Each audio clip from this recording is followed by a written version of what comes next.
Hello everyone, in today's episode we're going to talk about the 11 reasons people have affairs.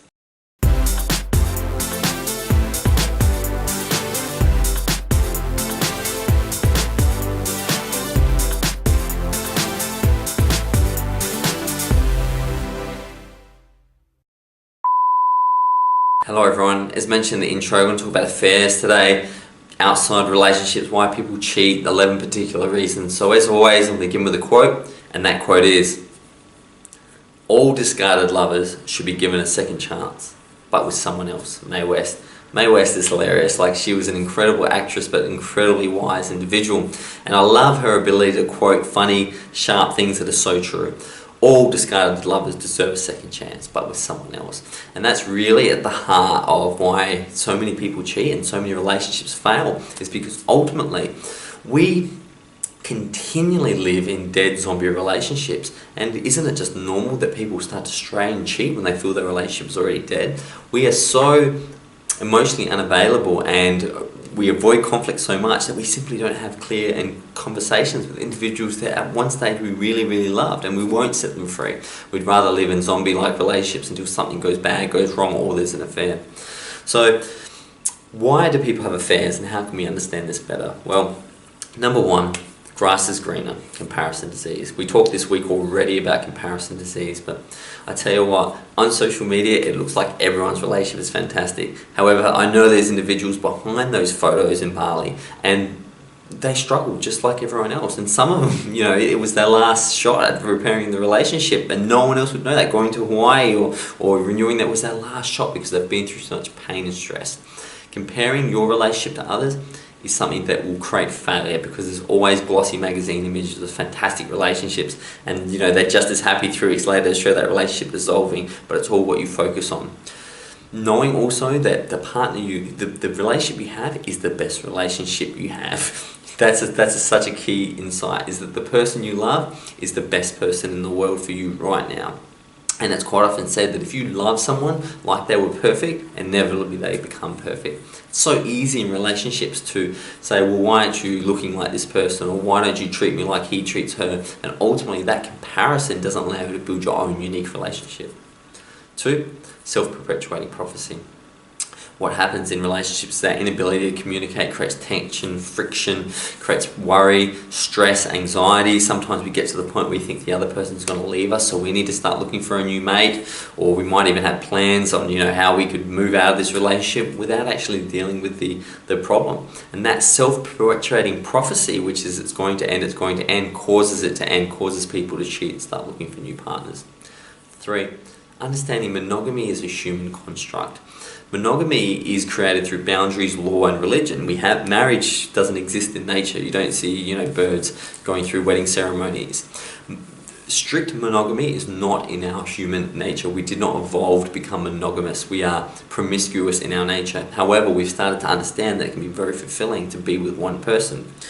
Now, why is this important? I'm not bagging monogamy, but it's understandable that people will have thoughts and feelings for other people inside of a committed relationship, and not to think you're bad or evil. You should know that it's natural to want other people, but the framework of your relationship is a construct, and if you want to respect that construct, you won't cheat and you'll talk to your partner about the options. 4, boredom. This happens in so many situations where people just start to get bored. They turn off, they become distracted, they stop looking their partner in the eye, and when that boredom creeps in, people start looking for outlets.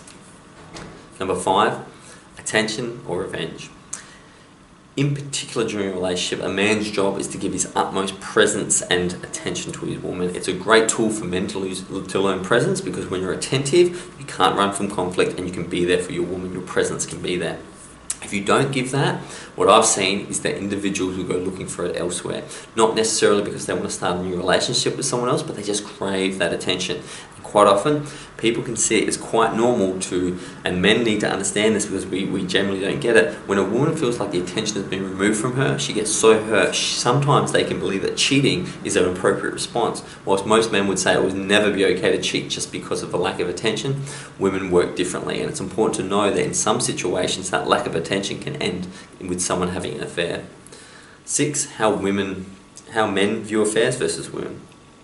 Women view affairs in a different construct. Generally, women are willing to forgive a man if there was no emotional connection. Men are generally willing to forgive a woman if there was no physical connection. And this is at the heart of how we see the world. A woman knows that love is a key to a relationship. So if she knows her man didn't love the person and it was just sex, there's an opportunity to rebuild the relationship. Whereas with men, we are so focused on the physical act of love, which is sex, that generally once sex has happened outside of a relationship, it's almost impossible to repair.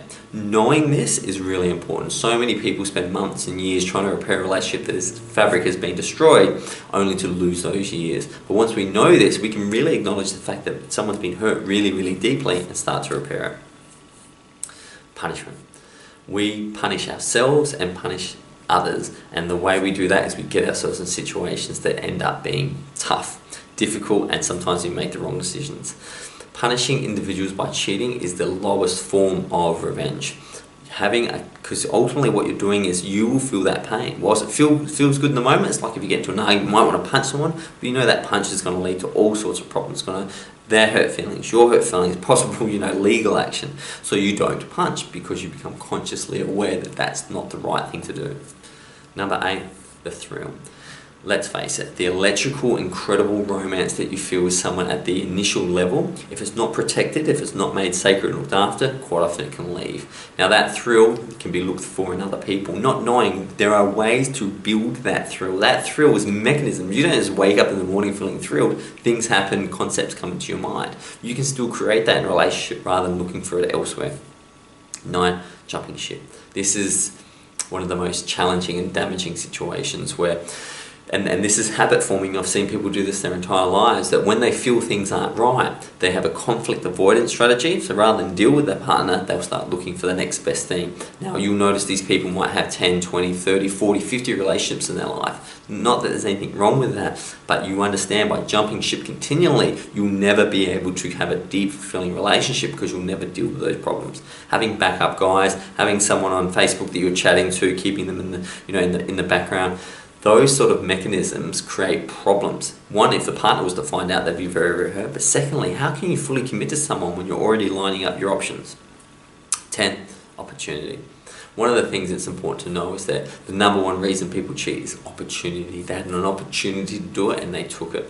Knowing that your partner will have opportunities to cheat, knowing that you will have opportunities to cheat, but knowing so deep down that you trust your partner in 2 ways. 1, that you trust them not to cheat, and 2, you trust that if they do cheat, the relationship's over.